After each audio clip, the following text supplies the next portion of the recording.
Hi, my name is Imani Tomlinson, and I'm going to be answering my ethics exam 1 question, describing virtue ethics. So basically, Aristotle composed a theory of virtue ethics, which is a philosophical idea that explores the development of moral character by establishing a set of characteristics, or what he calls them virtues. You pave the way of becoming a good moral character and having the ability to make better ethical decisions. Virtues can be described as exemplary traits of character. For example, things as courage, honesty, kindness, respect, etc. And usually within virtues, they're surrounded by vices. And vices can be described as either shortcomings or excessive amounts of virtues. For example, as courage is a virtue, it is surrounded by the vices of either being foolish or being cowardice. And essentially, the main idea that he wants to imply and stress about these virtues and the development of them is that it's not something that's innate or that you're born with. It's something that's learned in practice. And the best way to establish this is by looking at people that you consider role models, or what he describes them as moral exemplars. And that's basically the best way to establish those. The best action guide that he gives for that is watching them and following their practices to develop them yourself and be able to embody those virtues as well. Another thing that Aristotle focuses on within virtue ethics is the development of obtaining the good life, or as he calls it, eudaimonia. I believe I'm saying that right.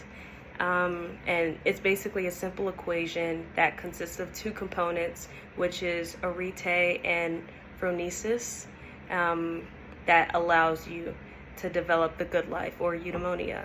Arete can be described as a person that embodies these moral virtues, while phronesis is having the wisdom to properly apply those virtues. These combined, followers of virtue ethics have the capability of achieving human excellence, or eudaimonia. I do think it's important to note that there are some shortfalls or shortcomings of Aristotle's theory of virtue ethics. For example, in the process of learning these virtues throughout your environment, you're supposed to look at these role models or these moral exemplars. However, he describes certain people as continent people that can create a facade of being a morally good person, but their practices don't necessarily align with their supposed moral beliefs. And because of that, it threatens the people that are trying to follow them, that see them as role models with their deceiving tactics.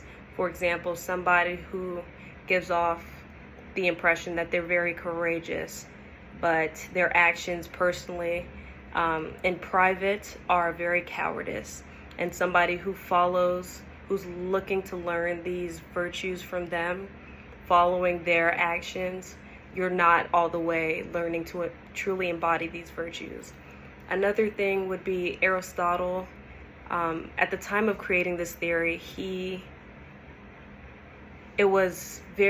slavery was still very abundant, and he outlined within this theory that slaves were incapable of being moral beings, which obviously I disagree with, which is he just embodied these thoughts about that, obviously due to the timing and how the beliefs of things at that time, which I obviously deny and disagree with. And I think it can kind of belittle his whole argument. He believed that slaves didn't have the leisure time or the capacity to self-reflect. And I disagree with that. Just because slaves didn't have ample time to do such things, they still are people that have the ability to want to become better people. And that's all that one can truly do to learn these virtues and one day embody them and gain eudaimonia. And that's my best description of virtue ethics. Thank you.